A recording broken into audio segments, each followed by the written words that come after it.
Welcome to the Two Fat Guys and Album Podcast, your weekly dive into iconic albums and our search for the modern classics. If one searches the collective consciousness of the early 1980s teenager, or as Yeats would have called it, the spiritus mundi, much of that space would be filled with the popular music of the time. And there were not many bands bigger or on a higher trajectory than the Police. Today we'll look at their fifth and final studio album, a musical masterpiece interlaced with disparate literary references. This is the height of their power.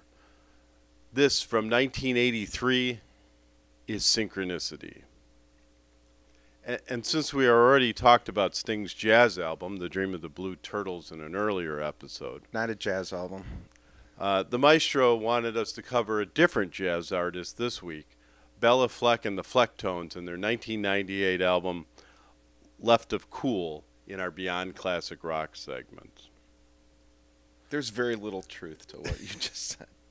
Don't forget to hit that subscribe button for more album reviews, in-depth discussion, and music analysis from two fat guys who love talking about music, no matter the genre.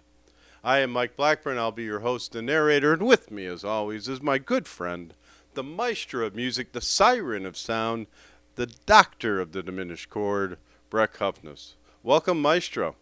Thank you. Good morning. So side one here, this isn't side one, but here at the beginning, Should before be. we get I still don't know how we have a half an hour of a show that isn't an actual album side. It's But it's what are we on? We're on episode 29. It's not going to change now, is it? No, it's not. All right. This is just kind of our warm up a little bit. You get on stage, you play a little something to make sure you get everything right. This is our sound check, if you will. Gotcha. Yeah. So normally when we begin this, we talk about any kind of cleanups or nuggets you have, or things we missed from the massive album last week. Trick of the Tail by Genesis. Were you Perfect. testing me? Yeah, I was. I was. And then we did Misplaced Childhood by Marillion. Two unbelievably great albums. Yeah. Two albums we could both agree on, I believe. No argument. They're both early and often in my rotation. Yeah. So I have a cleanup. Okay. Just a minor spill. Mm-hmm. We had talked about Mike Rutherford of Genesis, the bassist of Genesis, and he formed his own band called Mike and the Mechanics. And then you asked the very insightful question about who sings in Mike and the Mechanics, and because I always thought it was Mike, but it's not. I didn't think it was. No, wait, what? I didn't think it was. I never. Oh, thought you it never was. knew it was. I You never thought it was. Yeah. Right. I assumed. So I did check that out. I think their most popular song was "The Living Years." In the Living Years, it's the one that I think of the most. They had a couple hits 3 or 4 back in the day. Yep. And Mike and the Mechanics had multiple vocalists, actually. So they didn't even have Really? a regular... That I wouldn't have guessed. Yeah. But on that particular album, Paul Carrick from Squeeze Oh, yeah. is the actual singer of the song In the Living Years and other songs on that album. And there was a second vocalist, Paul Young, who wasn't really part of any bands that I knew of. But I did find it interesting that both of the vocalists were named Paul. I had a cat named It's Paul. kind of a synchronicity, perhaps. Yeah. Or more properly, a coincidence, which we'll get into in a moment. Right. Yeah. So yeah, that's my cleanup. I do have a nugget. Okay. The band Genesis, obviously not around anymore, and the Peter Gabriel version of Genesis has not existed for quite some time. True. But there's a cover band called The Musical Box, and it's a nationally touring cover band. We've seen them, correct? I've seen them a couple times. You have. Yeah. And they are possibly the best cover band in the universe ever of all time. I don't know. Beat's up there. they're not a. Oh, jeez. Here we go. I don't think beat is a. Okay, beat's up there. Let's just not relitigate that. There'll already be enough relitigation on this episode. But the musical box, I recommend to everybody. Yeah. They perform in full presentation of Genesis during the Peter Gabriel years. One of the shows we saw, they were doing an album type of they build it as the album. We're gonna tour on this album, but the performance was actually the Genesis performance when Genesis actually toured on that album. So they didn't just perform the album tracks straight through. They recreated the entire set list from Genesis from that album tour. Pete Townsend must have hated that. Pete Townsend hates a lot of things. Yeah, in full costume, a full representation of Genesis concert. They do a great job, and if they ever come to your town and you like Genesis, go see the musical box. But when they do tour, yes, they're just doing the Peter Gabriel era. I've only seen them do the Peter Gabriel era. So you won't see Trick of the Tail. No, you won't. Okay. Yes. And okay, so that's my cleanup. That's my nugget. We haven't had a word of the day for a while. I have two today. Mm-hmm. Okay, so the first word of the day is synchronicity. Yeah. The dictionary definition, or Wikipedia, whichever, I'm not sure. Tomato at this point. Yeah, synchronicity is a concept introduced by psychologist Carl Jung to describe events that coincide in time and appear meaningfully related, yet lack a discoverable causal connection. Sure. Jung held that this was a healthy function of the mind, although it can become harmful within psychosis. Okay, that's like the first paragraph. Yeah. Okay. This album is not about synchronicity. Before I go on, the second word of the day, which came up with the Dream of the Blue Turtles in episode 8, which I will, again, not relitigate, but perhaps reference, was Pretentious. Right. And you declared Sting pretentious. It was a Pretentious album. No, Sting. Is well, no, you can say it's a Pretentious album. I'm fine with that. And Sting is, in fact, pretentious. Yeah. So yes. Pretentious. Winner. Attempting to impress. I think I even agreed with you, by the way. He's coming around. He's coming around. Pretentious. Attempting to impress by affecting greater importance, talent, culture than is actually possessed. Pretentious. Mm-hmm. There's a picture of Sting next to that in the dictionary. So I love Sting. I love the Police. But let's be real. So synchronicity, by that definition, by the Jungian definition, okay, implies things that are related but have no causal connection. Okay, so that sentence to me made very little sense. So I had to dive down a little bit deeper. So an example of synchronicity would be, let's say you're talking to your boss, you want a raise, or you're debating whether you should go to your boss and ask for a raise, or anything. Mm-hmm. You're like, I'm pondering, should I do this? Should I not do this? And you're thinking about it in your mind. And then a car pulls in front of you, and on the back of the car has a bumper sticker that has "Just Do It" on the bumper sticker. That is synchronicity.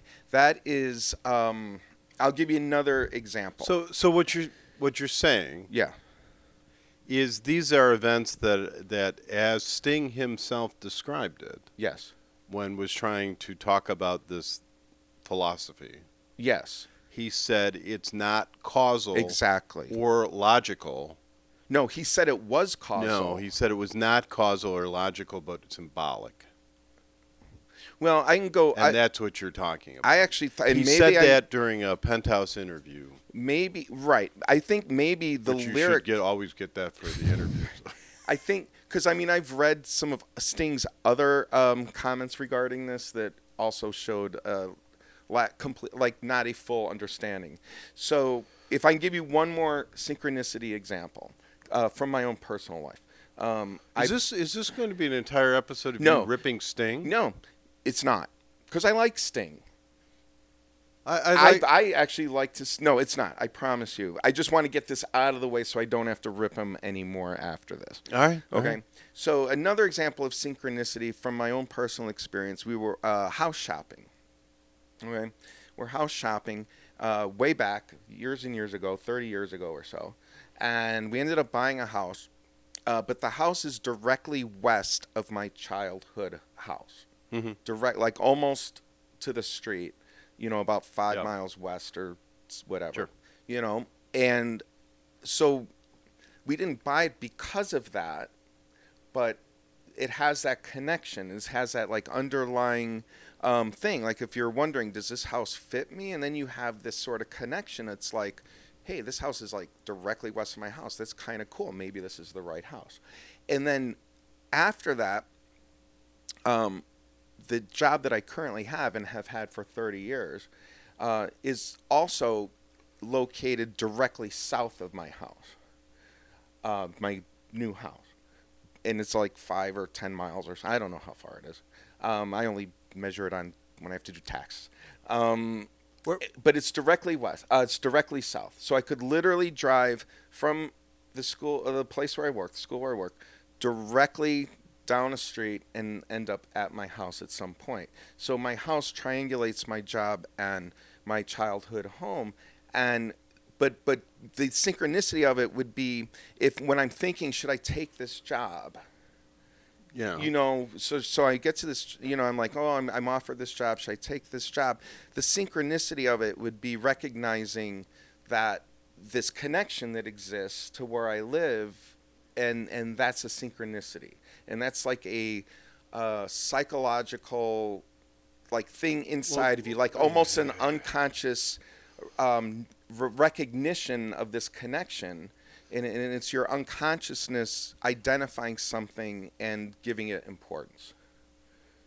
It's a way of your unconscious speaking to your conscious mind through synchronicities that you just notice. So that's not really where the angle Jung was working himself. Really? Yeah. Okay, because that's what I take it to mean. That's fine. But he was saying there was other influences that we couldn't see. Right. And the term that he was using, and I think people who study him use, is paranormal connections. There's that greater spiritus mundi that connects things on a level that we're not aware of.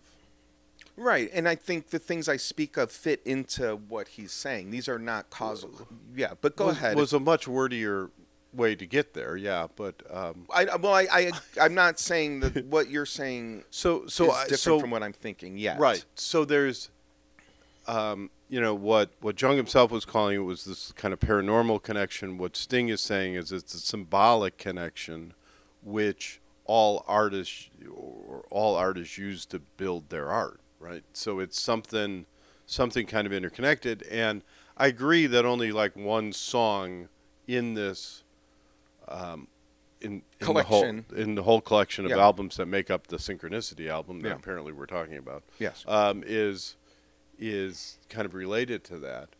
But I like the fact that and kind of what I was interested in, kind of bouncing off you in this segment.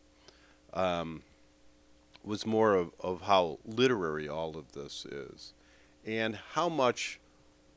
Well, I mean, it is. It's many of these songs literary. tied back to some sort of literary. I meant to check this out, and it was one of the things that just fell through the cracks in my preparation. But Sting was a school teacher. He was an English teacher, and that's where I was going. Yeah. I couldn't recall if he was a history teacher or an English teacher. He was an English teacher. So he has literary. He does legitimate literary background. As much as like probably a grade school teacher would get legitimate chops of anything, but that's okay.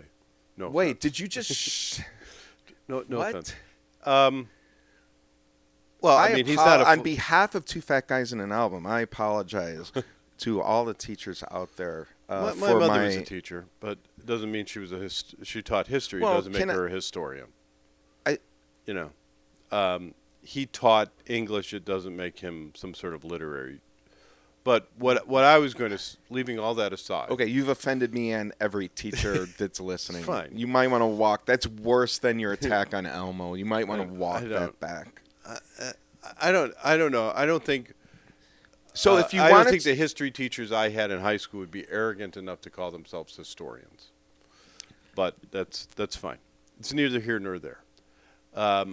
You can claim to be a musician because you are a musician. I mean, you're a musical historian. Well, it's not my area of specialty, but I also. Yeah. All I'm saying is like my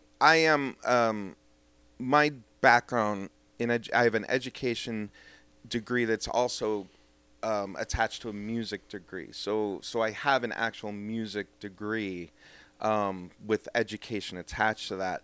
And I think just to clarify a little bit. Well, I have an education degree with a history. I have a history degree with an education attached to it as well. Right, I don't use it professionally, and I'm not arrogant enough to call myself a historian. But I think if you have a history degree, you have expertise in history. Right. And so... I also have a philosophy degree, but let's not get that. Oh, boy. Yeah. Do you have any useful degrees?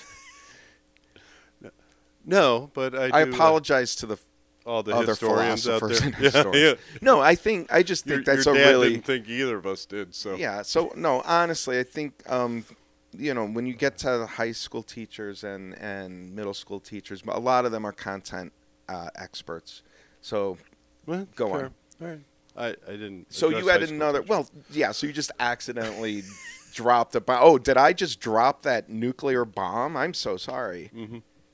Go ahead. Was there an intelligent point in there somewhere? Well, I do think it's fascinating to me how much the music we like, and even the music we've talked about already on the show, on the pod here, and as opposed to a lot of the other music that was available at the time, is literary content or literary driven. You think of Rush. We've talked. We talked about how Neil Peart is so kind of. He's inspired by Ayn Rand and others. And like others. I Yeah, mean, Tolkien Mark Twain and Tolkien. Yes. Yeah, it's drew from that. Right. Genesis, who you just talked about, and right on Trick of the Tail. But like Supper's Ready is, the Book of Revelations. Biblical, yes. Yeah. But even in Trick of the Tail, there were multiple literary references. Squonk, it was direct literary along with a couple other songs. Yeah, with All the King's Horses and All the King's Men. Never put a smile on his face. Yeah. So I mean, it's from nursery rhymes. Yes. The Lamb Lies Down on Broadway. Itself, was a literary character in some ways. The mythical creature Squonk. I thought it was a nursery rhyme. Squonk? Yeah. It's a full literary thing. All the King's Horses and All the King's Men is a reference to Humpty Dumpty. Yeah. Going on. I don't know. I think you have a nugget because I think Squonk is actually a nursery rhyme, or from a nursery rhyme. Oh, all right. I will look it up. Okay. I will look it up. Is Squonk a nursery rhyme? But like Sympathy for the Devil.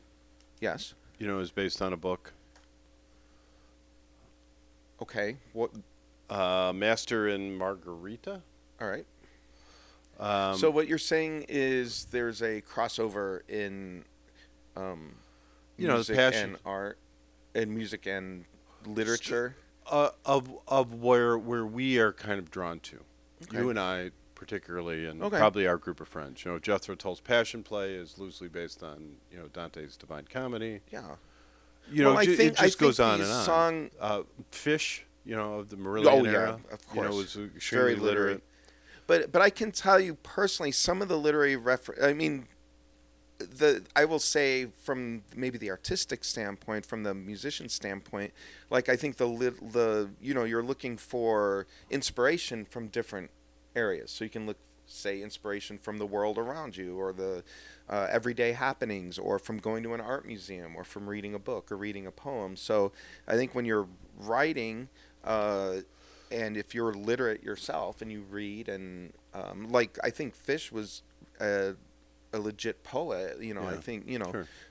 so you are going to draw from the things that give you inspiration. So even some of the things that you commented on, I did not know directly, like, oh, what is this work that is, inspired this, but it created a great song all by itself. Sure. So maybe So like my reaction to it isn't, oh, this is great because of its literary reference, although it's cool when I understand, when I dig down and find that literary reference, it's great on its own. sure, but we are of the era, and we've talked about this before, of where you bought the album maybe Oh, either yes. because of the band or the cover. Definitely. You were happy to tear it open and get into the words. Yeah, the liner notes. You were upset when they weren't there. Yes. You didn't have the lyrics. Yes, it was And an it was a immersive- deeper. But a lot of the other music that was kind of rising at this same time frame is the hair bands of sex, drugs, and rock and roll, and party, Well- and didn't have the depth Yes. that the music we were drawn to had, Right.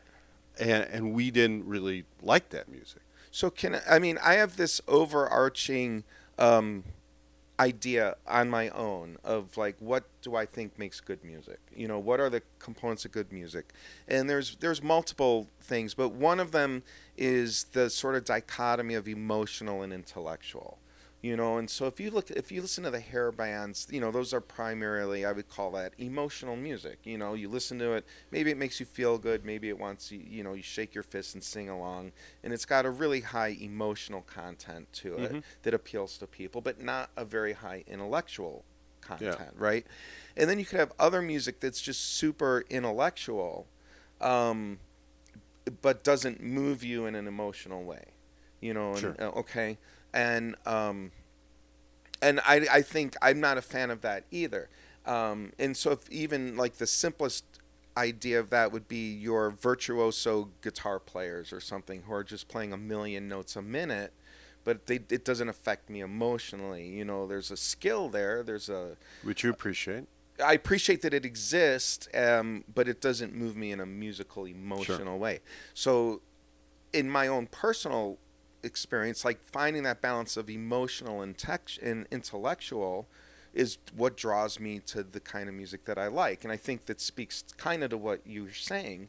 And I actually have that note written on my page, not knowing you were going to go that direction, particularly in reference to the second album, To Left of Cool. But it's really one of those things that apply across the board. So when you ask me, do I like an artist or I like a music, it's because of that. And not to, like, again, this is not intended to fully be Sting bashing, but I think this album, and I think his lyrics are, for the most part, solid on an emotional level. I think they're a little weaker intellectually, and I think even his literary references are pretentious rather than insightful.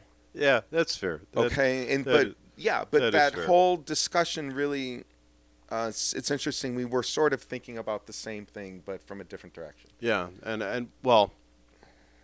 I guess my final point, I think that was some of the smartest things you've ever said on this show, which Thank you. amazes me.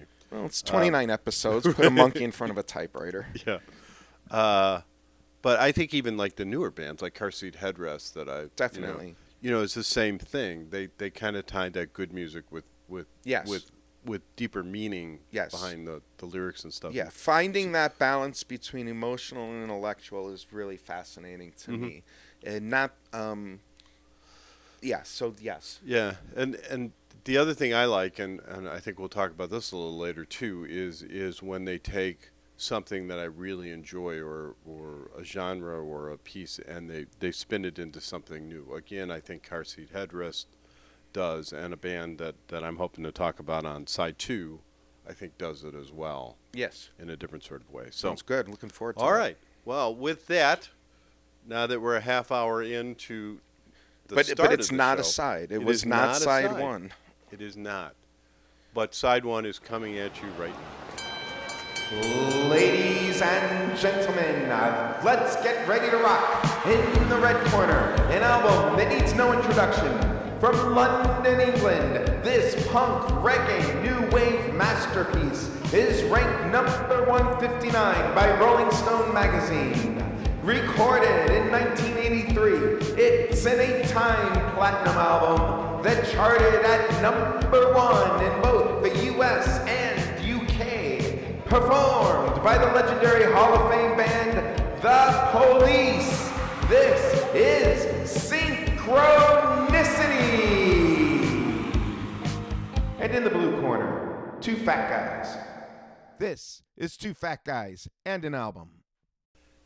You know, Maestro, this is an album. We talk about kind of different ways or different albums that we have discovered along the way. Some sort of, existed and maybe friends or just kind of other music sort of led us to appreciating it, or stuff we found, or a friend was listening to, et cetera, et cetera. This is an album. This is like one of those first albums I remember anticipating. Knowing it was going to be released. Because you were already a fan of the Police, and you knew that this album was coming out. Right. Not based on the singles that might have been released already. It's I just don't your think they did that, anticipation of right? the next. Well, there's singles on this album. There are for sure. singles on this, but were they? But they didn't. They never. Nothing was ever released ahead of time. No, I think you're right. I think the albums tended to come out first, and then back the in singles. unlike now, where they drop a They single, drop a single in advance of the album. The album, yeah. Yeah, I think that's probably how I remember it. And I was just kind of. This was everything that I wanted in a Police album. I loved it, and of course we were in high school or something. Yes. Probably sophomores or maybe juniors. Yep. Somewhere in that era. So I don't think I had the literary mind to really grasp everything that they were talking about. He seemed much smarter then. Right. It was. I mean, it was shallow literary references, I think, is where you were kind of implying in the opening. Yes. And that's what I needed. Well, it opened the door to better literary references. Right. I mean, it wasn't until years and years later that I got into philosophy and kind of understood Jung and yes. Are we just going to disagree on the pronunciation of Carl Jung? Jung. Okay, I'm just wondering Jung. If you're, whatever. If you're No, I'm not. insistent. I'm not. No, I'm not. I'm not sold on anything. Okay, go ahead. I mean, it was one of those names that I just read. Okay. And I believe there's a seed company out there. Jung Seeds? Yes. And I think that's where I get the pronunciation. The pronunciation. Okay. Yeah. Go ahead. I'm not, just wondering. So this is so we kind of start these all the time talking about the band itself and the members and the artists, and we've picked on Sting for a couple shows already. Yes. But before you start talking about them, what is noted to me when I started looking at this is it's only the 3 of them. Right. There's not a lot of extra.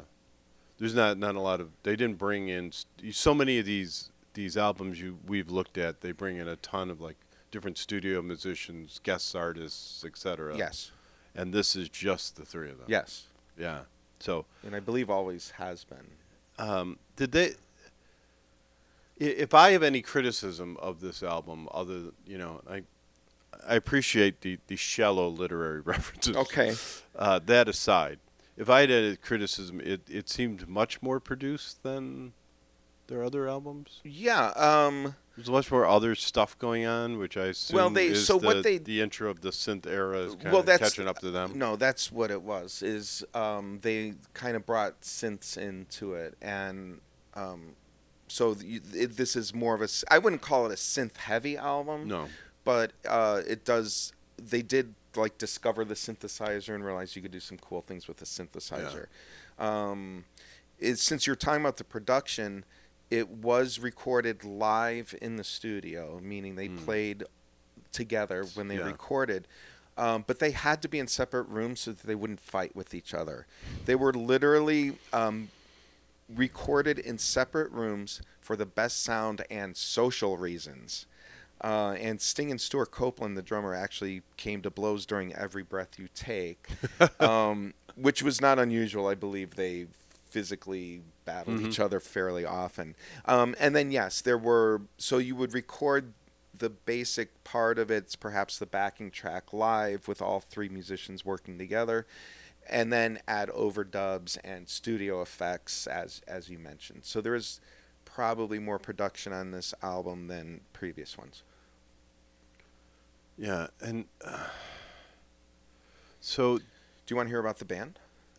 Yeah, so the Police, if I don't know where I read this or what I'm thinking of, and you can just call me an idiot.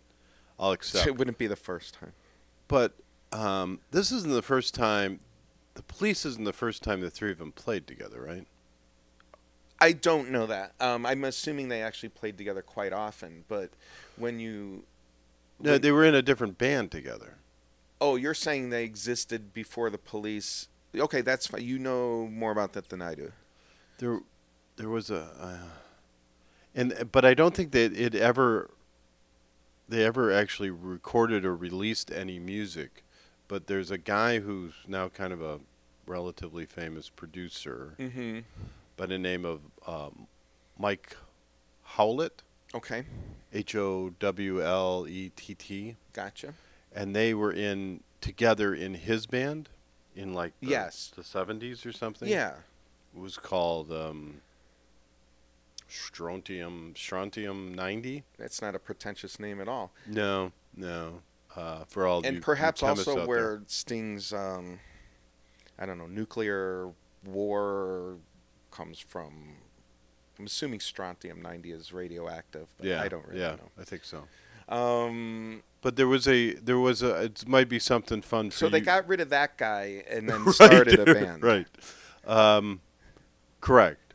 But they release like later after the Police blew up and anything. They were smart at least this guy was smart enough to release the stuff that was recorded. Oh, sure. So it might be fun for you to look at. There's an album, and I don't know if it's on Apple or whatever, but Strontium 90 Police Academy. So a complete ripoff. Like, do you think Police Academy was... Yeah. It refers to where they learned to be a band. Right, and was probably added after the Police got... Oh, sure. Famous. Sure, it was, released much later. Well, that was like Buddy Holly. Buddy Holly got famous, and then there were a bunch of recordings that were done that a different studio owned, and then they just... Once he became famous, they released those recordings that they owned. So so let's talk about the band because I'm fascinated. We've beaten Sting to death for a couple shows, but I'm curious of your opinion of the other two. Okay, well, I will say as much criticism as I've thrown at Sting, he has sold 100 million copies of music as a member of Police and as a solo artist. He has 17 Grammys. He is part of the most excellent order of the British Empire. He has a Kennedy Center honor. He's a British Songwriter Hall of Fame. He's a guy. Yeah. He's. I'd go see him tomorrow. Yeah. And he's actually wonderful live in performance. So, this is really just, I don't know, picking on the guy. He does some great stuff. He is also has some flaws.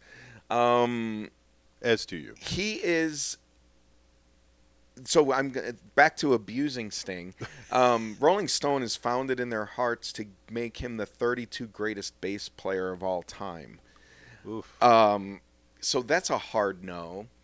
And there's some great licks, There's some great bass lines in some of the Police albums.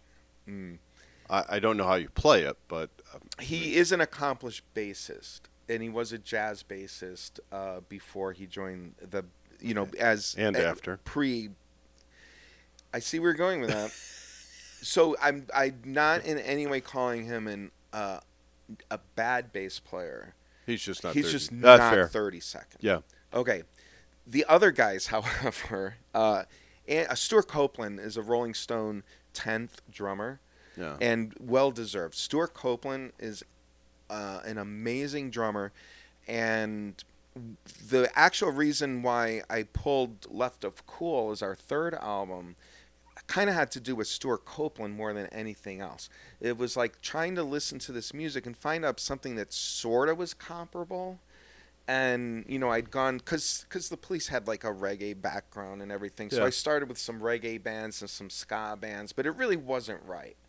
And then the only thing that I could pull was jazz, of course. I get it totally. Because of Stewart Copland. I'm this close to Jane, you this close. And if you listen to Stewart Copland on any Police song, anything, the fascinating thing about him is I don't think he plays the same thing exactly the same twice. So most drummers, the majority of rock drummers they just keep a kind of a steady beat. They find a beat, they use that beat throughout at least a portion of the song. And then they might change the beat at the chorus or the verse. I'm not saying they play the same thing over and over and they have fills. But if you try to just say, I'm going to listen to the drummer, and you will realize he's keeping a beat, like a recognizable beat, but also altering it in some very slight, minimal way almost every time. And it's phenomenal. It's amazing. And I also heard him... You're talking about like with every stanza or whatever? I'm talking about every measure. Like every 4 beats, something different happens. Wow. So there's like and it's just a tick. It's like instead of doing the hi-hat once, he does it twice. Or he doesn't do it at all. So the fundamental beat is there for the whole time. But the secondary like subtleties of the beat are altered constantly. And it's incredible. And it occurs on just about every song. There's certain, the more popular songs probably, like Every Breath You Take, maybe it doesn't happen, which is possibly why they got into a fist fight, because maybe Sting told him to stop doing that. I don't know. But the majority of the songs, you can listen to almost any song and you'll notice it if you just dial into that. So it's really I've seen phenomenal. him. We talked about drummers before and kind of rankings of musicians, and his name did come up quite frequently. Yes. So this doesn't really surprise me that how high he's ranked. No, it's very well deserved. Yeah. I think Andy Summer, the guitarist, is an outstanding guitarist, and he's very creative and innovative. He holds the last place in the Rolling Stones 250 guitarist ranking. He is 250 out of 250. I'm guessing he didn't make the lead vocal list, though. Oh, goodness. So I think Andy Summer, probably I would have him higher than that, but also you don't really hear him shred very often. It's more for just his creativity and intricate rhythms that he plays, and also just highly skilled. So according to Rolling Stone, you do have 3 of the top musicians in rock history in this group. It was interesting. There were some like notes as I was doing a little research about where they pulled him back into Andy Summers back into the studio to add some more. Right, you do flair. your overdubs and things. That's what I was saying earlier. Yeah. So you would lay down your basic tracks, and then you would overdub with other things. Yeah. So, all right, very cool. Yeah, so a highly skilled and accomplished band. So there's a lot to these. I was thinking there were more to these songs than going through the songs was going to take a while. Right. But I'm a little skeptical now with our kind of crosstalk at the beginning here of how we kind of. You don't seem as impressed with these songs as I am. I'm not. And again, when it came out, okay, and the synchronicity concept, without diving too far back into it, like I never bought it completely as Sting presented it. And even back in high school, like I'm like, I don't know about this whole thing. I think the album would be better titled Coincidentally or something. Well, It's the same Synchronicity 2. I mean, Yeah. that is the whole philosophy, right? In Synchronicity 2. Okay. I'm not as well read on it, and I've never really fully understand it. And I did look at it, and I don't know. So, anyways, I appreciate your explanation is. I appreciate you sharing that information with me. I don't pretend to be an expert on it. So the first song does start out right with the Synchronicity 1. Synchronicity 1. It is, and when asked, I'm just jumping around because when asked, this is Stewart Copland being interviewed. When he was asked how Synchronicity 1 is connected to Synchronicity 2, Stewart Copland said, "I've had Sting up against the wall on this issue before, and he point-blank refuses to explain the connection.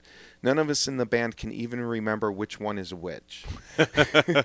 Although they're quite different songs. They are very different songs. They're very different songs. Synchronicity 1, a bit of more of a rocker. Yeah, I like it. Yeah. If I can just comment on the overall album, I find that the first side is the more artsy, perhaps, side, and the second side is the more pop-y side. It's got all the hits are on the second side.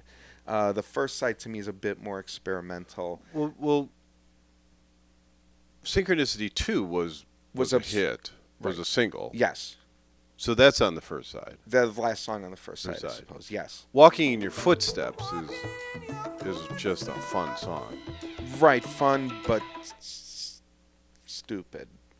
It's a song about dinosaurs. There's nothing wrong with it. It's a dinosaur To all the song. dinosaur fans out there, I apologize for the Maestro. Here's one of his lyrics. And believe me, I couldn't, in this song, I had so many options for stupid lyrics. So I just chose this one. But I could have chosen multiple others. Here's the lyric. We're talking about dinosaurs now. You were built 3 stories high. You can do this in your own Sting verse as voice as I read it. Yes. You were built 3 stories high. They say you would not hurt a fly. If we explode the atom bomb, would they say that we were dumb? It's a fun song. It's stupid, and you... Again, not relitigating Dream of the Blue Turtles, but you went out of your way to say how stupid the lyrics were in Dream of the Blue Turtles. Well. Okay, this Sting, he has some hits and he has some misses, okay? And so you may like this song on an emotional level. Intellectually, it's it's ridiculous. Sing me a song about dinosaurs and I'm in. I guess. Love it. All right. No, I don't have any problem with it. All right. So let's do Oh My God is 3. Yeah, Oh My God is Oh My God, Why Have You Forsaken Me song? Seeing the unjustness in the world and how God allows it to exist and all that. So I think it's probably a pretty heartfelt song, from what I've read. Some of these songs are actually very personal to him, and I think this is one of them. Yeah. Yeah, no, right. And he had some personal issues at this time as well. He was going through a divorce, right, which I think shows up on King of Pain as well later on. It does. So yeah, he was at a difficult time of his life, and it shows in some of these songs. All right. Now the Mother. So here's the funny thing. This is the Andy Summers song that we referenced. I'm kind of surprised that you don't seem to like it very much because it seems up your alley. This is probably the most sort of punk experimental song on the album, I would say. He's sort of shout singing about an overbearing mother or whatever. Mm-hmm. I think it's actually kind of relatable in some ways to a lot of people. But musically, this is actually one of the most interesting musical songs on the album. It is, and I'll tell you why. It's a 12-bar blues, and it's in 7/8 time. So if you take the lyric out completely, all right, the underlying structure of this song is super interesting. A 12-bar blues would be your normal blues song, like your just very traditional blues song. And one thing in this 12-bar blues is you have what you call like an AAB form to the lyrics. The lyrics would so Stevie Ray Vaughan, "Sky is Crying." Okay, the sky is crying. Can't you hear my tears fall like rain or something? I don't think that's the right lyric. But the sky is crying. Then he says it again. He repeats the lyric. Yep. And then he has a third line, which is the B. It's different. Call my baby. I'll never see her again. I just made that up. I know they're the wrong lyrics. I thought I could pull them off the top of my head, but I can't. But it's AAB lyric form, and they take up the 12 bars. In this song, he does the same thing. Like, he has that AAB lyric, but he compresses it into a really small thing. And I did have the lyric sheet in front of me to say give a better description of that. But I'm not going to be able to find it. So anyways, if you listen to it, you're going to hear a repeated lyric about his mother. And okay, all right. Okay. So here's to summarize, really interesting from a musical standpoint. The screaming, like the overall song, like it's not going to be a favorite of mine. No, it's okay. So all right. So musically interesting. Yes. I'll give you that. I don't see it, but I'll give you that totally. I get kind of the blues thing. Yeah. I don't want to litigate this. We don't have time to kind of dig into it, but it's out of place on the album. Well, to me, the entire, it does fit in as part of the first side, because I think the first side is much different from the rest of the second side. So that's kind of it. I don't find it out of place. It does stand out as really different. Yeah, it does stand out as a really different song. So yes, I will agree that it's an odd. It's sort of, is it the dog door of probably of this probably. album? I'll be fascinated when Chauncey listens to it. What his opinion is. But I think it's a clever. No, there's nothing. There's no. But musically, it's interesting. I found it's it the fascinating. brick in this album. Okay. All right. Going on. Yeah, and next one is also not written by Sting. Right, Miss Gradenko by the drummer Stewart Copland. About a communist situation, a woman who's perhaps too lively for the system. A hot communist secretary, perhaps. I don't know. So yeah, it's not. It wouldn't be a favorite of mine either. All right, and then we move into the final 5 songs. The last song on the first side, which is Synchronicity 2, which really is quite different from Synchronicity 1. It is, and it's just it's hard to actually say this out loud, but this could be my favorite song on this album. It could be one of the. It was definitely a song that I was hoping they played in concert when I saw them. Okay. And they did, and it was great. It's still a favorite of mine. I think it's still on my rotation. Okay.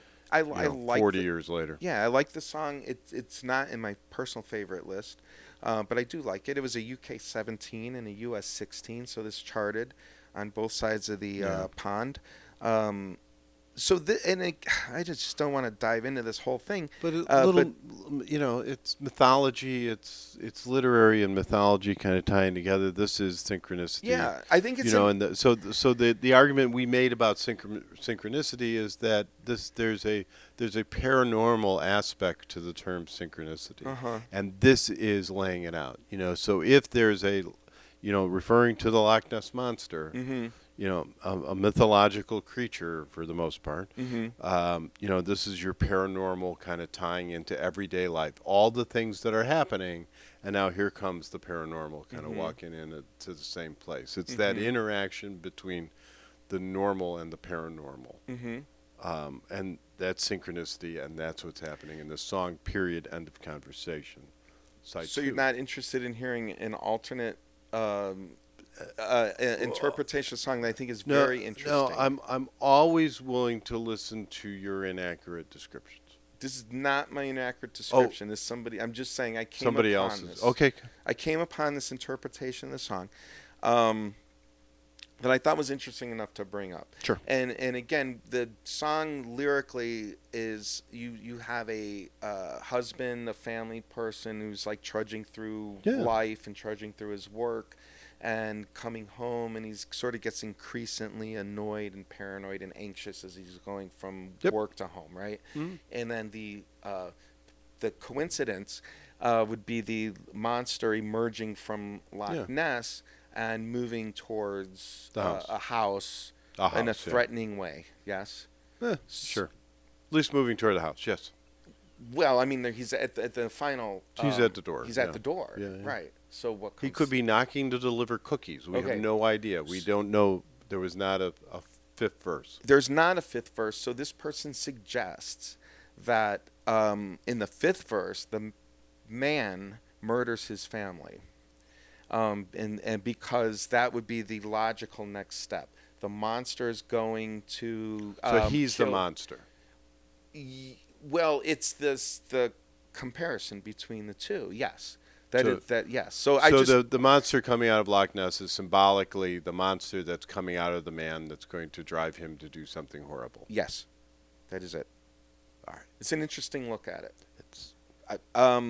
The Melody Maker review considers this the inarticulate ravings of a simpleton turned superstar. That's all. I didn't say it. It wasn't me. Yeah.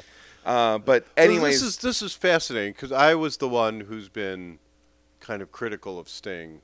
You know, you seemed hurt when I said he was pretentious. You were critical of Dream of the Blue Turtles as if it was somehow a departure from his previous work. It is a huge departure from this, and it is. So all I'm pointing out is there is a much more consistency from this album to the next.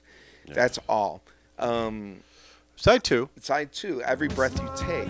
Good Lord. I mean, this is. That was the monster. This was this is a favorite. This is the song you heard absolutely everywhere. This was the song that was played every 10 minutes on MTV. And everywhere else. And you couldn't turn on the radio. You couldn't ride in a car. Yeah. This was coming on. It's a killer song.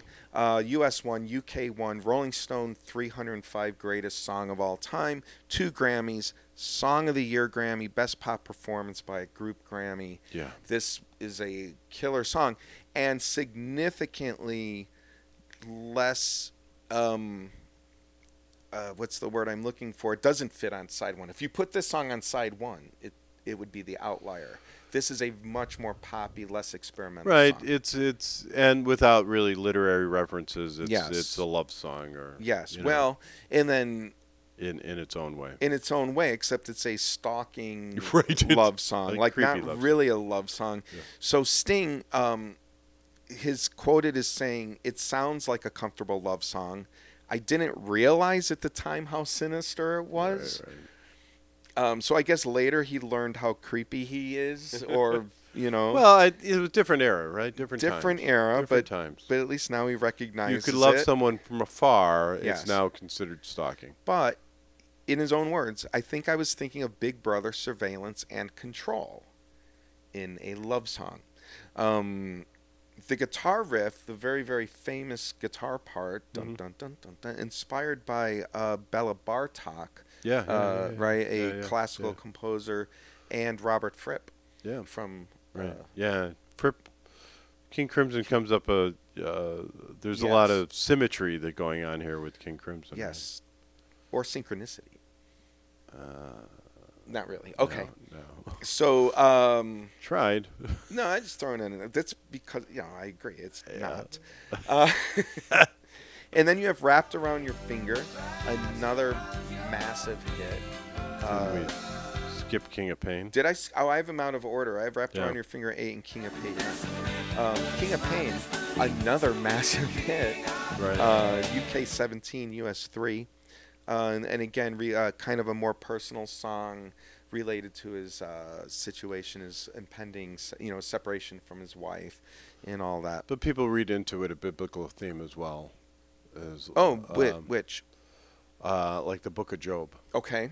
So the constant struggle, the righteous man who's always given horrible tasks, right? So. Okay. Yeah. That may be So- there. I'm not. And again, much like I read into Synchronicity 2, I think that's reading into it. I don't think Sting intentionally has that. I don't think he was referencing Book of Job there, but he could have been. Well, I love the story that Sting told at some point. He's in Jamaica. He saw a black spot on the sun and remarked to his new partner, Trudy, through the divorce. Okay. That's my soul up there. Yes. And she referred to him as the King of Pain. And that's where it came from. That's where he got the title from. Yeah. Yeah. Yeah, it's just a bunch of symbols of pain, and he related them to the song. I mean, he was feeling butterfly trapped in the spider's web, and he was pretty much trapped in a high cliff wall. I'm not sure where that is painful, but all right. But yeah, this is a sort of a depressed and self whatever sad song. 9 but is wrapped musically, it's like, hey, tap my foot. right. Yeah. Okay, Yeah, so then that was the happiest you ever heard somebody singing about the King of Pain. Yeah, right. so then we're going to Wrapped Around Your Finger. Yeah. UK 7, US 8, also a favorite. Scylla and Charybdis are referenced in this song, right? Right. Homer. Back to the Sea Monsters, 2 Sea Monsters. The Odyssey. Choosing basically song about choosing between the lesser of two evils, being between a rock and a hard place. Quotes the devil in the deep blue sea is it's essentially the English teacher's coming out here. Yeah, it's everything you taught in high school English. Yeah. Yeah, and then in the end he escapes the situation. He turns the tables on the tormentor. So, spoiler alert. Sorry about that. Yeah. Okay. Tea in the Sahara. Also very literary. Yeah, Paul Bowles' novel, The Sheltering Sky. Which we've heard about before, right? Have we? So The Sheltering Sky is the instrumental in Discipline.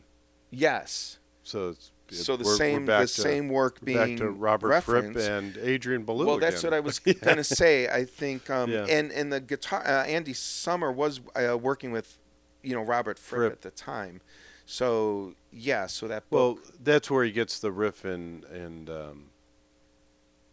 it's where he learned about the riff that he plays in Every Breath You Take. The Bartok. Right. Yes. While working with Robert Fripp. Yes, because they were doing Bartok. Right. Yeah. I think violin solos. Right. Yep. So. Yes. The whole world ties back to King Crimson at some point. Somehow. A very influential band. Yeah, very apparently. great musicians, influential band. Murder by Numbers, the 11th piece, only on CD and cassette. Yeah. I guess it wasn't on the album. Nope. I'm wondering if it was too jazzy for you. Is it just out? It's not on the album, so I didn't listen to it. Wow. Cowardly. It's a great song to listen to. It wasn't on the original album. So for the drumming, again, there's just some super cool drumming going on. I could bore you more with numbers, but I won't. But if you just check it out. All right, so love the drumming on it. So let's wrap this up. Landmark album, perfect album. So the Police get multiple Landmark albums. I'm just going to say that right off the bat. Do I have to say perfect album first? Yeah. No. And you've already passed on a couple songs. Right. Yeah. No, I don't think it's perfect. So I have Every Breath You Take, Wrapped Around Your Finger, and King of Pain as favorites from this album. There's a number of other songs I like. There are some skips. I would skip the 2 non-Sting songs, but I could listen to everything else.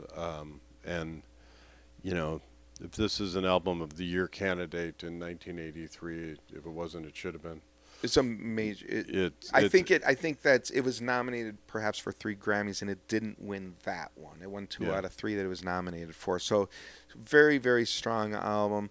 So back to Landmark.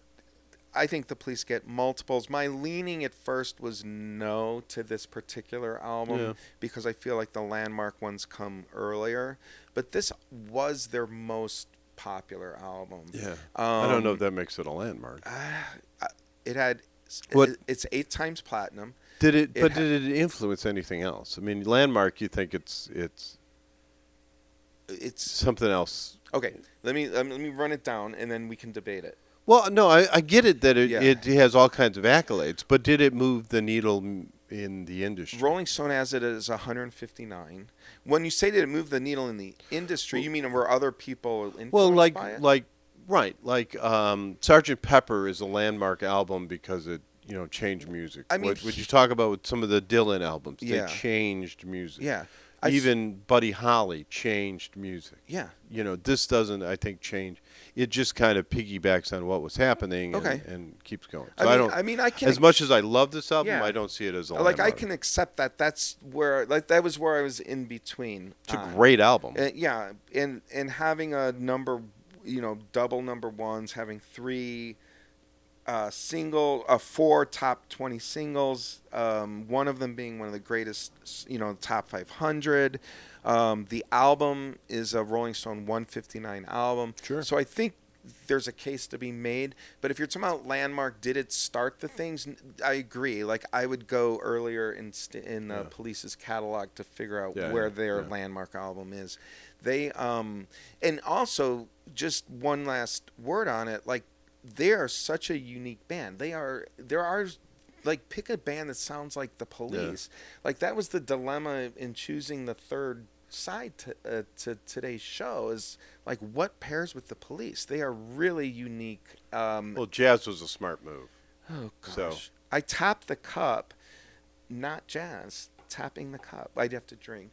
Yeah, it was good. Now, if you're talking about Dreaming the Blue Turtles, it's a rock record made by jazz musicians. It's not the same as a jazz record.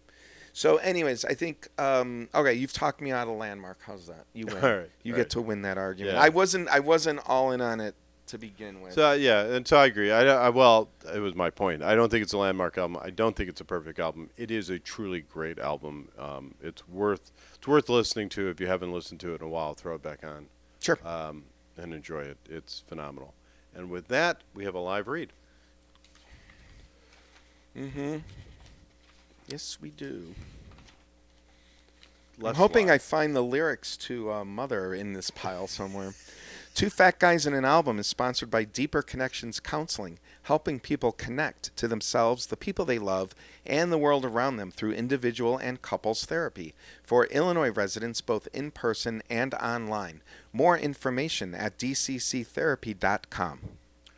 And we saw once again where a band that flew apart because of interpersonal relationship issues, or somebody being pretentious. Yeah. But I'm sure it'd be fascinating to do a case study on what happened with the band. But friendships are important. We're all in multiple ones throughout the course of our lives. And they're difficult. They're hard. Both of us have been married a long time. Long-suffering wives. It helps to have somebody to talk to from time to time. There's no stigma in it. There's no problems with it. You're having troubles. You're worth it. Your relationships are worth it. Find somebody to talk to. If you're in Illinois, these Deeper Connections Counseling is a great people to start with. If you're not, find somebody or call them and have them help you find somebody. With that, we got a couple of more messages. Hey, 2 Fat Guys and an Album fans. This is Diane Blackburn, realtor with Baird & Warner and proud sponsor of this podcast. I pride myself in being committed to serve as a trusted real estate advisor for all my clients. Whether you're looking to sell, buy, rent, or lease, feel free to reach out and let's chat about how we can work together to make it happen. If you're watching, scan the QR code for my website or give me a call at 630-638-1999. See you on the flip side.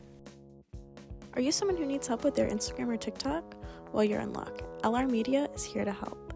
Email me at laurarose2003@aol.com to get started. Let's make your social media shine. Welcome to Side 2. This is where we talk about things that we've seen, new music maybe that we found, a new album from time to time, give a little review. Today we have a couple of concerts to talk about, and a new album dropped of a band that I'm really starting to enjoy, so I'd like to mention that. But Okay. We saw a concert. We saw a concert. We saw. Can we talk about the concert you didn't see first, just so I can be in chronological order and don't have to shuffle my papers? That would be smart. Okay, so the first band that I saw solo was Humphrey McGee, which is a rock jam band type of a group out of South Bend, Indiana, kind of a college rock jam band. They're sort of in the vein of Fish and Goose, but they're probably on the harder rock side of that. Like where Fish might be a little funkier fair. and Goose might be a little more alternative. Humphrey McGee a little more rock, but still They had a hit, didn't they? I couldn't tell you the name of it, but yes, Exactly. you might have gotten some airplay on it. Not a bad band. No, they're not bad at all. I have no criticism of them. Yeah, and so I was going to see them sort of casually. They're not, they weren't really on my list of favorite bands, but they were convenient, and I had somebody Price else was right? Price was right. I had somebody else that invited me to go, and so we did it. And they did 2 90-minute sets. The first set was their music. It was just fine. It was wonderful. The second set, though, they did like a Pink Floyd set, all Pink Floyd, and it was their it was just Tributosaurus moment except with real musicians. do we really have to go there every time we talk about a cover band or somebody covering a song? What? No. So Humphrey McGee performing the music of Pink Floyd as Humphrey McGee, okay? I don't know if that matters to you. So they did an amazing job. They did an incredible Very defensive. job. Because you're smirking when you say it. I know what's in your soul. It's not nice. And but here was even the best part. So I didn't really know that this was going to happen. Sure. So then they start kind of playing Pink Floyd music, and like my ears perk up because I love Pink Floyd. Yep. And quite honestly, the rest of the crowd filled in. It was a very well attended show. Sure. But when the Pink Floyd part started, it became even more well attended. Yeah. Like people knew the music. People were there. Yeah, sure. And but about a couple minutes, and then they brought a saxophone player out, which they didn't have in the first set. Okay. So the saxophone player for the Pink Floyd set. I'm like, okay, that's cool. They have a saxophone player. I like saxophone. Yeah. And he starts playing, and about 10 seconds into his playing, you can tell that this guy is a guy. Yeah. He's not just knows what he's doing. He knows what he's doing, like next level stuff. Yeah. And not because he was playing super fast or anything, but just the tone and the note choices and things. It's like it's like this is more than just this is not a guy off the street. It's not a guy off the street. It's not even like a guy who's a pro saxophone player. This is something special. Yep. Turns out it's Scott Page, who is Pink Floyd's current touring saxophone player. So he knows the music. And they brought him out specific to this show. So I'm not sure what they're doing going forward, but this happened to be like the only Pink Floyd show that they did, and including this guy. So it turned out to be just a really special night. It was really great. Awesome. You can actually find the show on YouTube if you want. I'll link it on YouTube. Yep. But it was just the Humphrey McGee show. I don't even have the date in front of me. But I'll link it, and you can click on it if you want to see the show. You can. Just a couple words more about Humphrey McGee. They are the organizers and headliners of the Summer Camp Music Festival in Chillicothe, Illinois. So that's been a pretty that festival's been around for a while. Yep. So Humphrey McGee, they're players. They're somebody. They're not just some little bar band. No, they're a solid college band. And they will be playing 2 shows at the Salt Shed January 2nd and 3rd. So, those are some prime dates to be playing that venue. Yep. So that's Humphrey McGee. That's the show that I got to see and loved it. Then there's the show we went to, and we saw Government Mule and Tedeschi Trucks. Yeah. At Huntington Bake Pavilion in Chicago downtown, and the former Meigs Field. Yeah. What a beautiful venue that is. It's a beautiful venue. So if you imagine a band shell, you're kind of we were sitting on covered kind of area. But but it's this band shell that as you look out at the band, you look over the band shell, and it's the entire skyline of Chicago is visible. Meigs Field was a small airport that got tore up a while ago. Yeah, much longer story than we have time for. But it's an island. It's an island right off of the museum campus. Right. So it didn't really make sense in that era to have an airport there. So in the middle of downtown, basically. Right. So they turned it into this beautiful pavilion with, so a beautiful summer night overlooking, and it was a gorgeous summer night and overlooking. You had the lake, and then the lake behind you, and the lake kind of a little bit in front of you, and then the skyline of Chicago. I'm literally getting chills as you describe it. And then on top of that, you had a couple of just killer bands. Oh my gosh. Government Mule was kind of wrapping up, and Trucks and Susan Tedeschi. Tedeschi came out and did a song together. They did Soul Shine together. Yeah. Soul Shine. So it's the two bands basically. Yeah. So just briefly, like Government Mule is made up of Warren Haynes is the leader of that band, and he was a member of the Allman Brothers. Yeah. Derek Trucks. People nowadays might have seen him play with Dave Matthews. Often. Okay. Yeah. And then Derek Trucks is part of the Tedeschi Trucks band. He is the son of the drummer, I'm going to say Butch Trucks, and I'm so sorry because I didn't write it down. But he is the son of a original member of the Allman Brothers. So you have that Allman Brothers connection. If you like the Allman Brothers, you would definitely like both of these bands. But on that stage, when we saw them sing not the Sheepdogs. Not the Sheepdogs. When you saw Soul Shine is actually one of my all-time favorite it's great. songs. Yeah, it's great. And they killed it. Oh my God! And these two bands just playing, and you got two phenomenal guitar players just kind of standing toe to toe, and then her voice on top of it. And so Warren Haynes, back to him, Rolling Stone 120 guitarist. He's been ranked as high as 23. I don't know that. And Derek Trucks was as a Rolling Stone currently 80 guitar player. He was ranked as high as 16 at one time. So to have two of the greatest guitar players of all time, and Susan Tedeschi singing Soul Shine. Yeah, it was.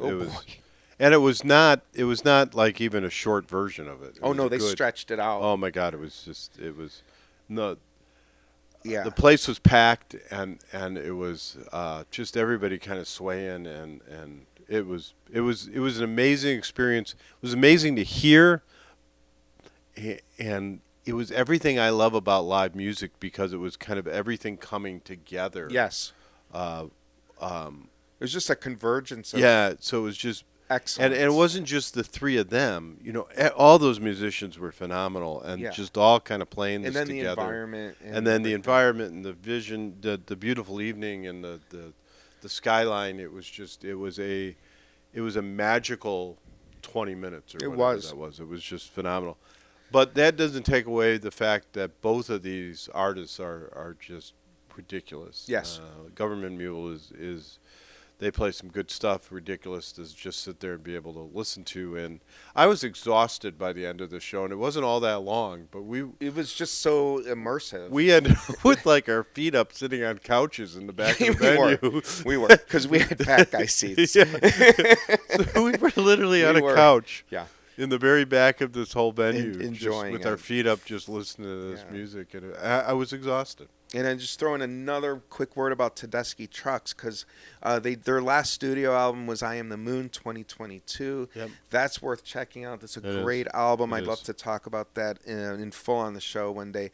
But they just released their version of Mad Dogs and Englishmen.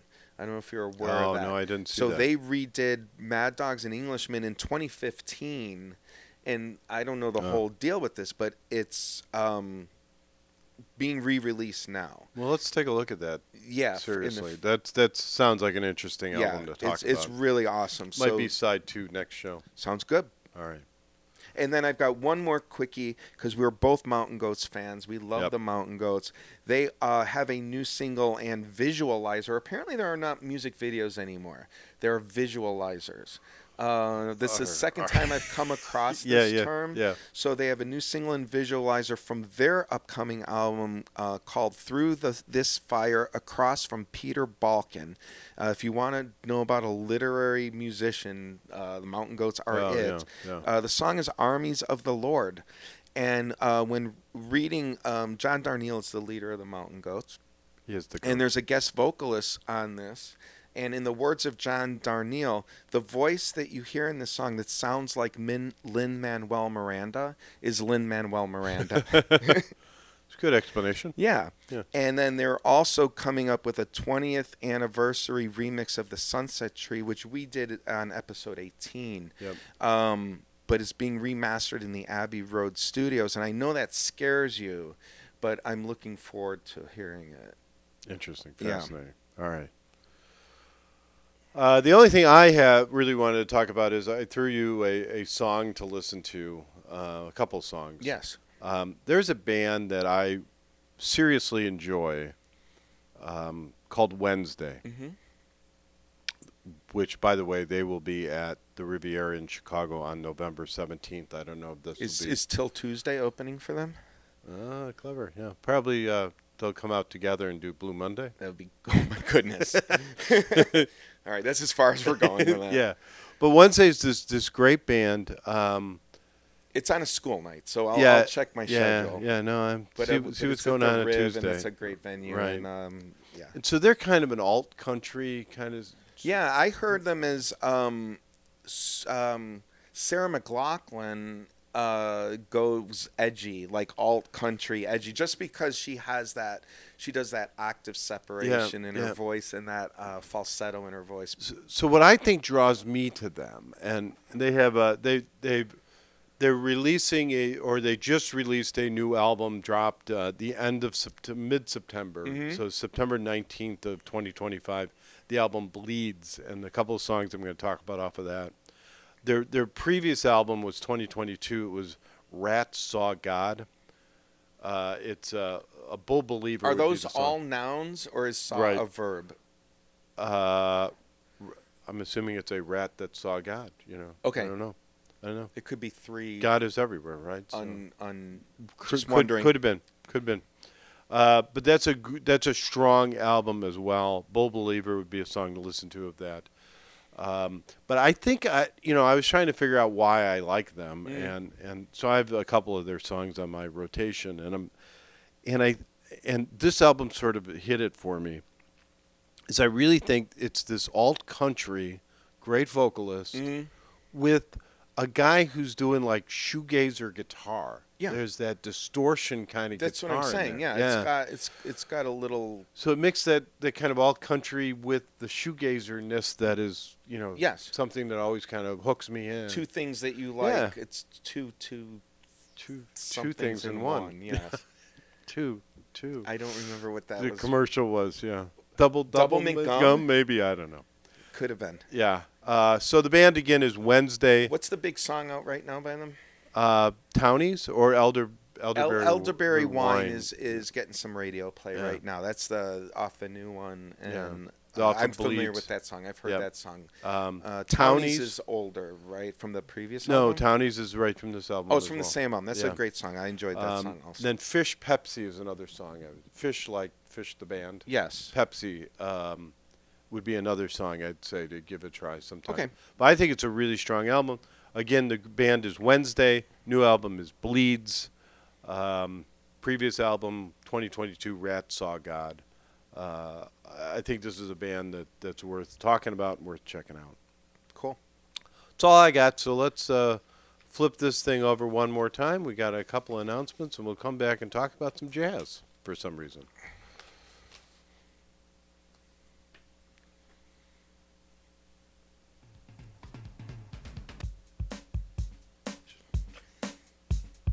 This episode of Two Fat Guys in an Album is brought to you by Smidge Films. If you're looking to bring your ideas to life with some cool cinematic work, Smidge Films has you covered. From brand stories to promos, we'll help you tell your story in a way that really sticks. Check us out and see what we can do for you. Welcome to Side 3, Beyond Classic Rock, where we talk about some song or an album that may have been kind of overlooked or got by you in the past. Today, it's a band that or an artist that we have seen many times. Many times. Too many times to count. I don't know if it's that many, but it's probably pushing double digits. Yes. This is Béla Fleck and the Fleck Tones. If you're going to get an opportunity to see him, he's great anytime, live and in person. If you get a chance to see him with the Fleck Tones, it's even better because that is, I don't care who's in town. I don't care where it is, but if Béla Fleck and the Fleck Tones are on stage, they are the 4 best musicians in that city. Yep, absolutely. They are ridiculous. That being said, they are a jazz band, but let's. Well, it's interesting that you term them that way because, are you just? They yes, they. So are if you influenced download this by album, jazz. it says jazz. I know, but this is why the boxes are idiotic because they're not. Nobody will listen to this and think it's jazz, although you'll definitely hear jazz influences. It's more properly categorized as bluegrass or even better newgrass. The modern iteration of bluegrass that's more informed by jazz and world music and Celtic music.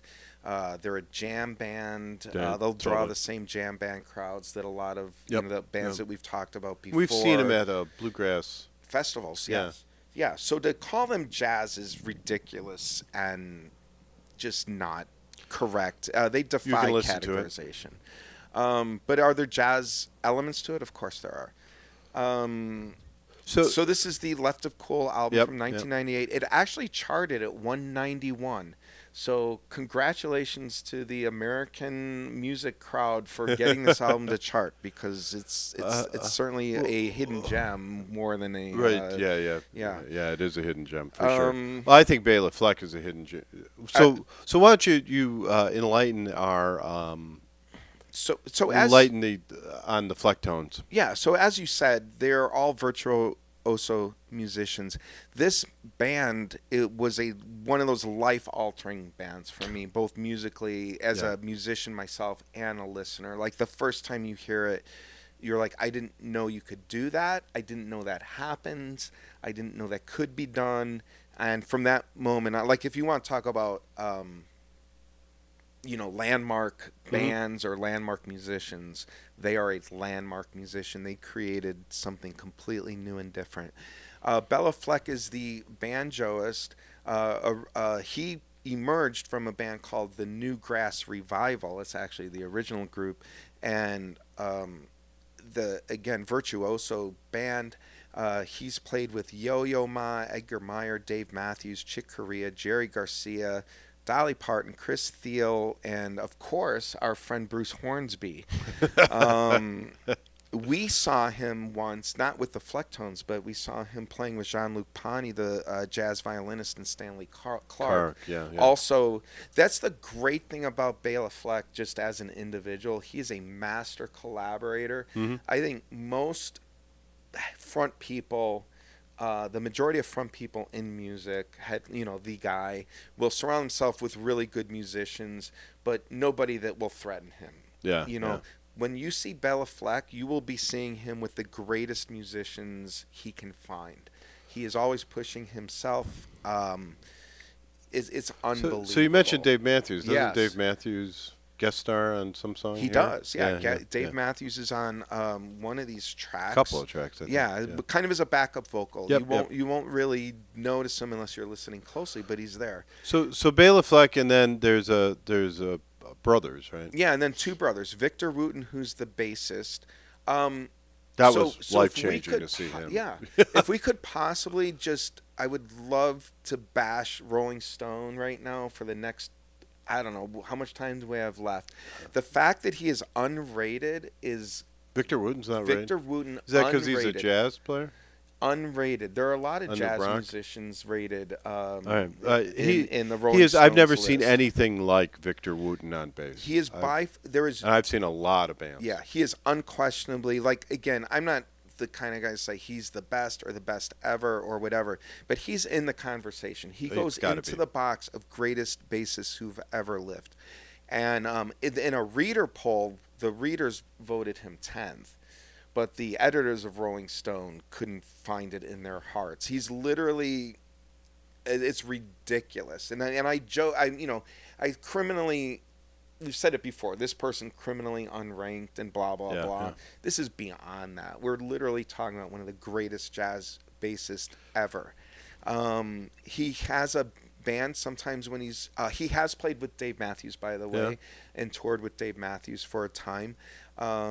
He has his own group called the Wooten Brothers, which are amazing, and they do play jazz, actually. I know you like to throw this out in a joking way, but they actually are jazz, but they have this, again, amazing accessibility to their music, this combination of intellectual and emotional that I spoke of earlier. That's this. And then his brother. Yeah. Well, before you do that, I have one more thing. I'm going to link his commencement speech from a college in Vermont, I believe it is, and he's doing this commencement speech on YouTube, and he's playing the guitar and giving the speech at the same time. And it is one of the best 24 minutes of anything that I've ever seen in my life. So I will link that for you. I encourage everybody to check it out. His brother, Roy Wooten, also known as Future Man. Future Man. He's something. He's out there. He is the best player in the universe on his instrument because he invented it and nobody else plays it. He plays the synth-axe drumitar. He's the percussionist of the band. It's like a box with a stick on it. Yeah. So synth-axe is actually a instrument. Okay, you could have bought yourself a synth-axe in 1985.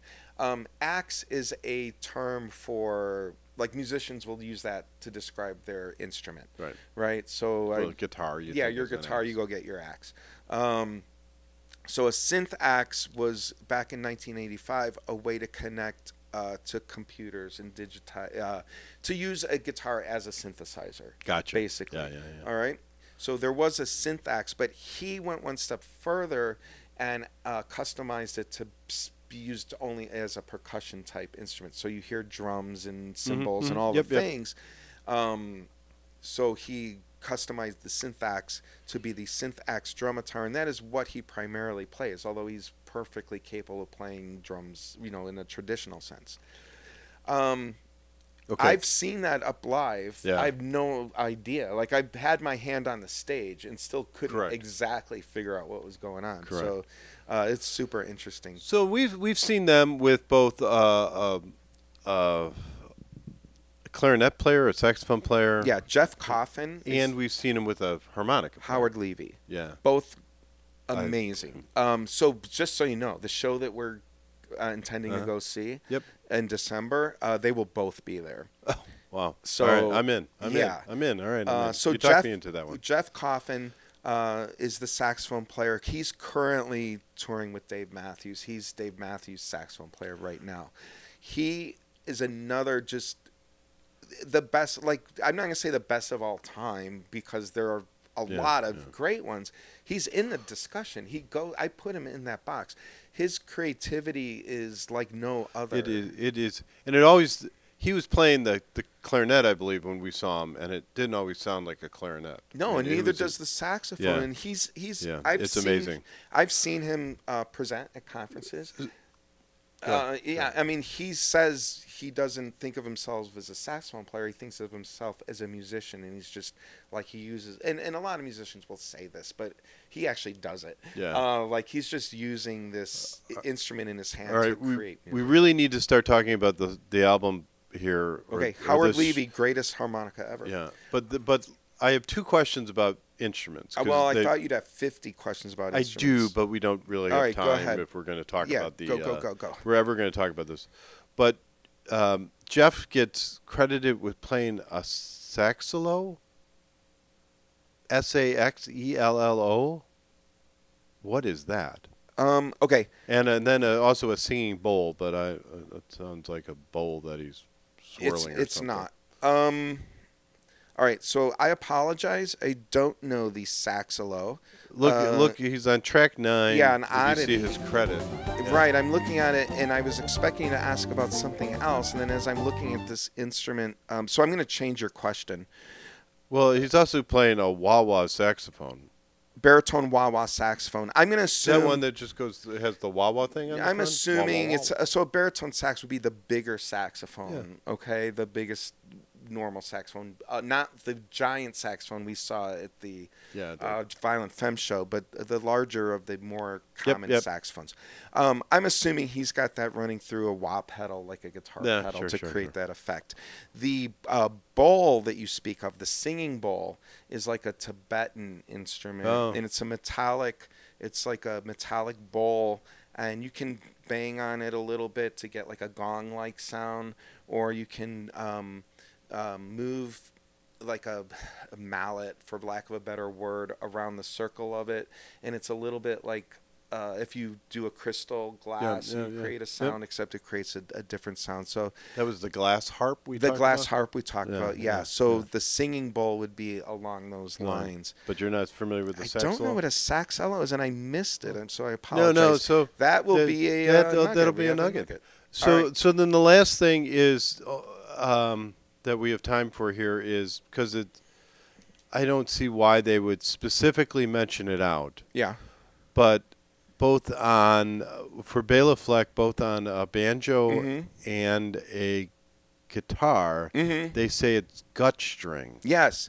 So gut string, All right. So back in the day, gut, sheep gut, So that's what violin strings were made of back in the day. Before they were made out of nylon. So instead of nylon or steel or synthetic, yes, exactly. So modern strings are made out of nylon or steel, but gut is an actual sheep. So gut. like a natural casing. It is. Yeah. Oh my goodness. Yes. But so Chicago, we got so hot dogs at some point. You must. So he's going into the Wayback Machine and playing that banjo instrument in its most traditional manner with traditional strings. Would that be something that you could hear, or? I think if you put them side by side next to each other, you could.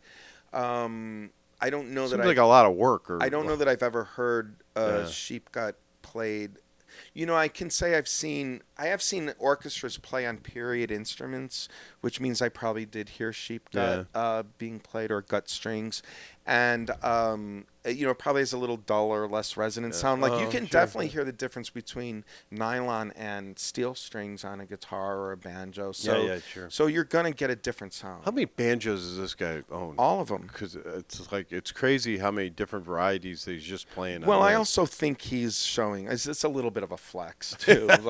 like you could have just wrote banjo if you wanted to. Because he has on stage he has 3 or 4 sitting behind him. Yeah, he does. Some of them are phenomenal. He does play the electric banjo, which gives him that electric guitar sound on some of the songs.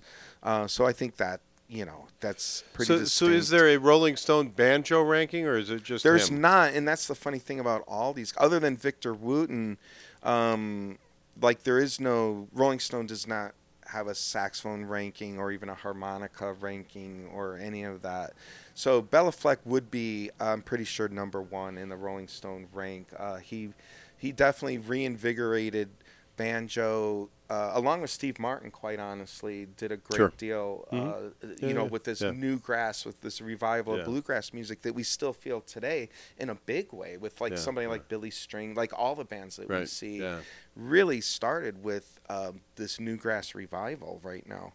I assume just he just has a room full of Grammys, or... Yeah, he's got bunches of them. He really does. He's got a lot of Grammys. Well, it's also nice to be in a sort of a niche category, niche category where you are just the clearly banjo player the of the year best every guy. time. So when you're battling Steve Martin for the best musician, Steve Martin's quite the banjo player, and even though he doesn't claim to be the greatest banjo player in the world, he's done a ton to advance the instrument. For a long time. It was in his comedy routine. Yeah, it was. And he's a very good banjo player. Yeah. He really is. He's a legit musician. I get it. I saw him tour with the Red Canyon Rangers and Steep Canyon Rangers, I believe. Steep Canyon Rangers. And the first show that I saw, he hardly talked at all. He didn't do any comedy or bits or yeah. anything, because he really wanted to put forward that he's serious about this instrument. Look, I'm serious a about jazz his musician, music. right? We've heard that before. Goodness. And then, but the second time I saw him, Yeah. he had pulled back from that a little bit and worked in some comedy, which was really nice because he's Yeah. very funny. He's one of He my is. favorite comedians. He is. So let's So you get wanna hit into this the album album a little and bit? Let's, I you know, will- give me some highlights, some things you listen to. Okay. The song I always look forward to in concert, and he generally plays most times. I Yeah. doubt he'll do it in the Christmas show. Is Big Country. He might, because I mean that is kind of his biggest Big hit. That's a Grammy. Speaking of Grammys, he won a Grammy for Best Instrumental. yeah. It does feature the electric banjo. This is this. I'm trying to remember where I even learned about this band. Yeah, I know. Because when I told you We about were fairly young when we went to see him. well, This is a 1998 album, and I think. We saw him before that. I didn't think we saw him a bit before that. It was Yeah. whenever. Wait, I wrote it down. No, we saw them in 2002. That was the first time. Yeah, that's when we saw him at Ravinia with Nickel Creek. Yep. And Was that really the first time? yeah, so first time we saw him. So Nickel Creek kind of blew me away there, and I will kind of take off my criticism here, and I love song Big Country, and this is my opinion on this whole thing. Yeah. Béla Fleck, I will go see him whenever you want. But I think the magic of that band, the Flecktones, Yes. is seeing them do this and seeing them perform and being mesmerized by his handwork and Sure. Victor Wooten's throwing the bass Oh, around yeah, himself spinning the and bass spinning around the him. bass and whatever Future Yeah. Man's doing, and but we've gotten some opportunities to sit very, very close where Right. we have been able to watch all this, and I don't get the same enjoyment out of the albums listening to him do stuff like this in the very obvious Kenny Loggins ripoff at some point in this What? album. Step Away is just It screams like Okay, so that's their yacht rock contribution. I guess it's Kenny Loggins. Which one? Step Quietly. Step Quiet. Yeah, Amy Grant's singing in that. It is a very pretty song. I will disagree with you in the sense that I think it's a pretty and it's a gentle song, but there's a development to this song that's worth listening to. So personally, I wouldn't skip Step Quietly. In fairness, their best album is Live Art, but we're not doing best album. We're not doing live albums. We are not. Yeah, so if I was Unless we're doing a live show. If somebody wants to invite us to do a goodness. live show in their business, or yeah. we'll be happy to do it. So Live Art would be the one that I would direct you to if you want to just check out Béla Fleck and the Flecktones. That's, I think, the pinnacle of their work. But this is my second favorite album by them.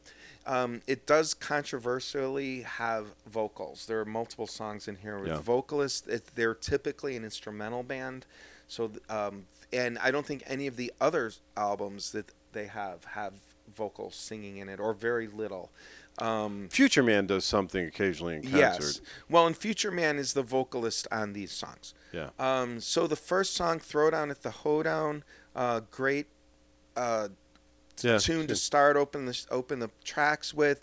The soul. This is largely instrumental, so this is the first time we've really talked about instrumental music, and it's a little bit of a challenge because we don't have the lyrics necessarily to talk about. We've had albums that have instrumental tracks on it. Moving Pictures had an instrumental track.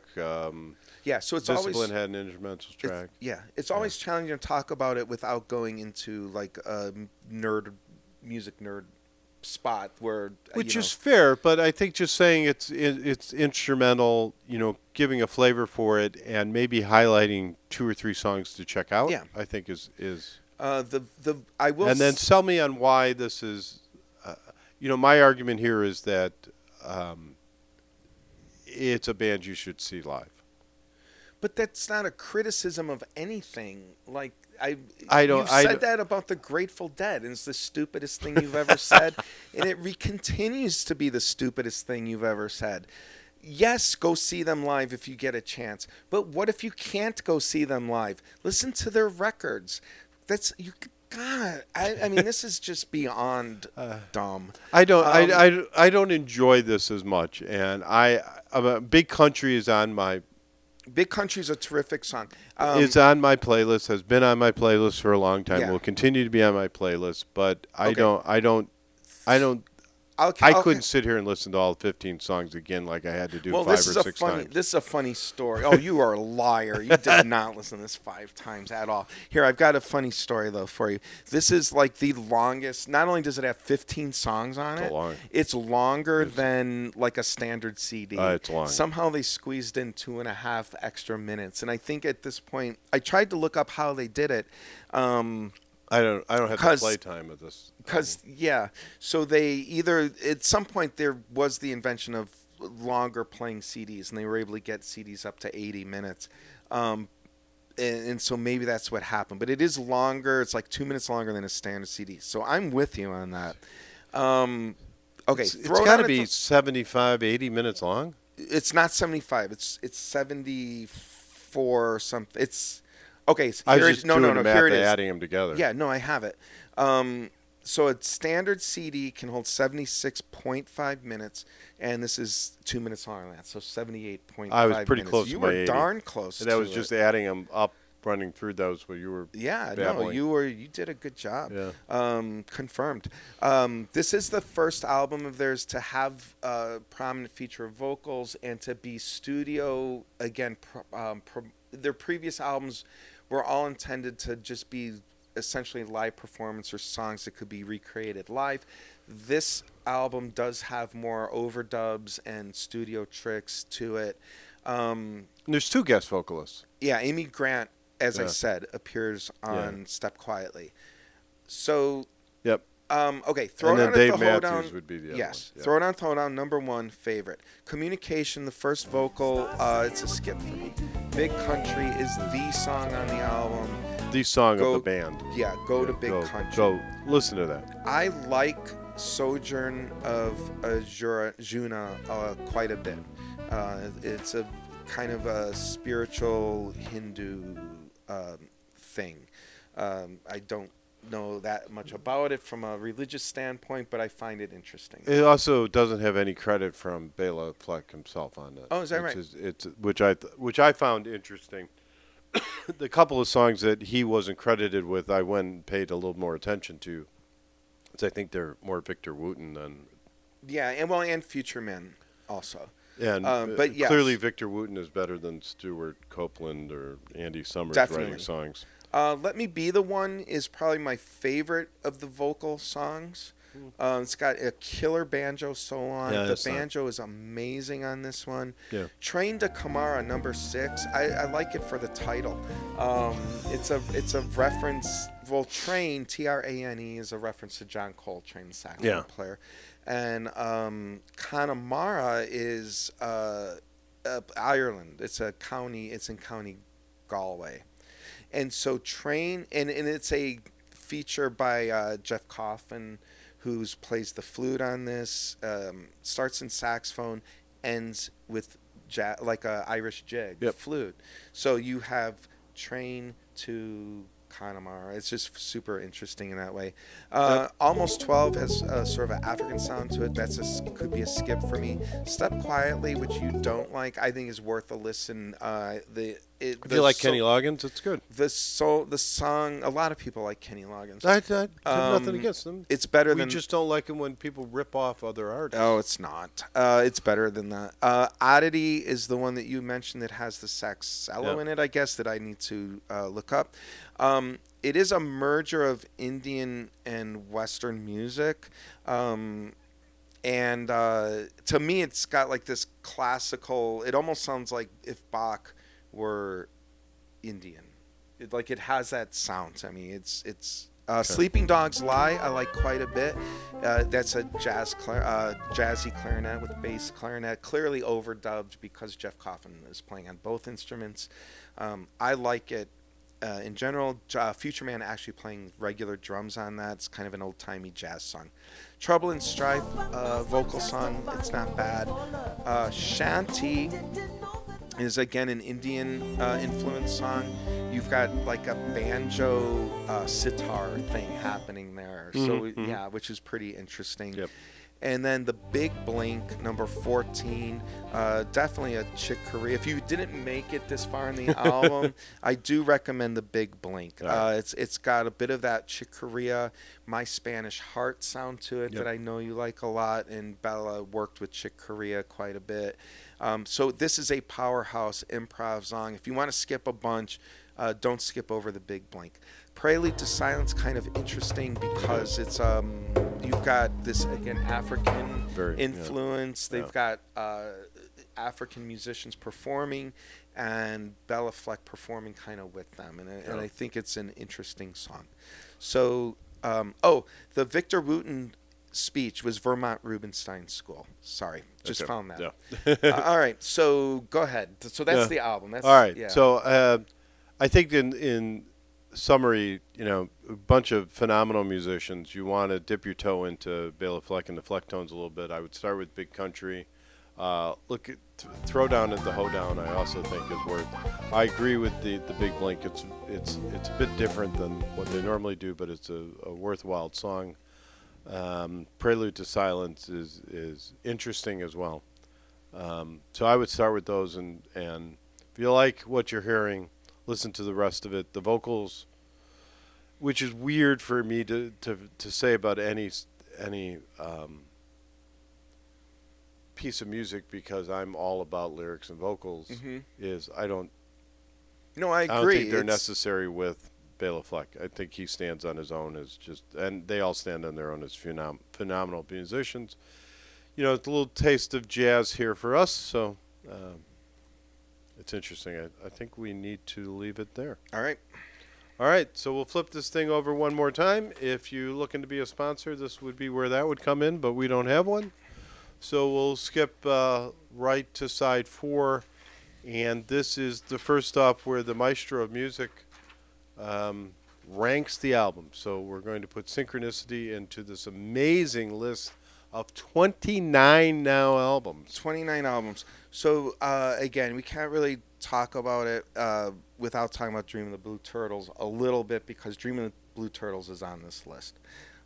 Sure. Before we get to that, though, I do have to say Sgt. Pepper is number 1, Moondance is number 2. So Synchronicity is not beaten Moondance. So I do have this album lower than Dream of the Blue Turtles. Okay. Wow. And again, Dream of the Blue Turtles, UK3. The show is not going to be happy with you. UK3, US 2. The songs that I like from that. I'm using the show's logic, by the way, because I'm just going with songs I like. And the album that has more songs that I like on it, it gets the better rating. So this is your own rating system. So an album with like 17 different songs. It's your rating system. Yeah. I'm just going with it. All right. If you love this is Dream of the Blue Turtles. If you love them, Somebody Set Them Free. Love is the Seventh Wave. Shadows in the Rain. Fortress Around Your Heart. 4 great songs. I also like Moon Over Bourbon Street. So 5 songs for me on Dream of the Blue Turtles. Very stocky, creepy. Really? It's a vampire thing. Like, it's actually stalky and creepy. And then I threw away that page that I didn't think I would need anymore. But there are only 3 favorites of mine on Synchronicity. So Wrapped Around Your Finger, Help Me Out, Every Breath You Take, King of Pain. That's it. Those are the 3. Tea in the Sierra. Nope. 3. Those first 3. Synchronicity 2. Nope. Synchronicity 1. 2. There are likes. I like them, but not favorites. So based on that, Dream of the Blue Turtles doesn't wins. bode well. And that means Synchronicity is currently number 28 on our amazing list, behind Breakfast in America and ahead of Number of the Beast. That is in just at a glance that seems harsh, but there are, 29 amazing albums. We're not playing here with this album list. So yeah, I love can Sting. Yeah. I love The Police. I think this is an excellent album. It's a time and a place thing for me, so I think it's a little more sentimental almost to me. Fair.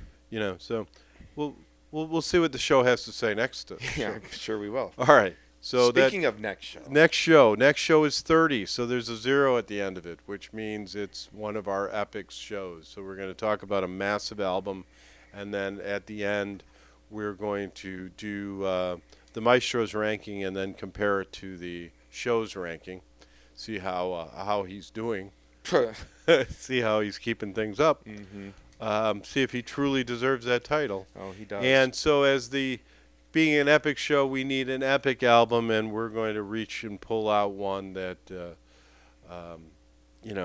is approaching that level of God level kind of greatness. It probably won't be 28th in my ranking. It probably will not be, and that is Led Zeppelin 4. So we've been asked by a few people when we're going to hit Led Zeppelin, and we couldn't just pull it out until randomly, willy-nilly. Yeah, so for the 30th episode, we are going to talk about Zeppelin 4, and we'll find something that sits well with that to do on side 3.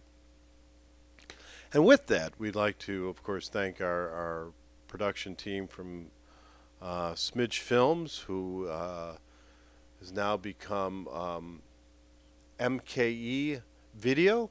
Oh, okay. So Smidge Films is now a subsidiary of MKE Video, but we still got Chauncey there, and our PR team from LR Media, and of course our sponsors, Deeper Connection Counseling and Diane Blackburn from Baird and Warner, along with Smidge Films and LR Media. We thank you, and I am Fat Guy 1. Fat Guy 2. We'll see you next time.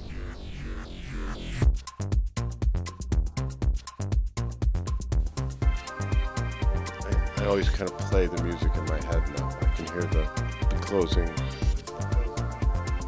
jam, the music at the end. Yeah. It's okay.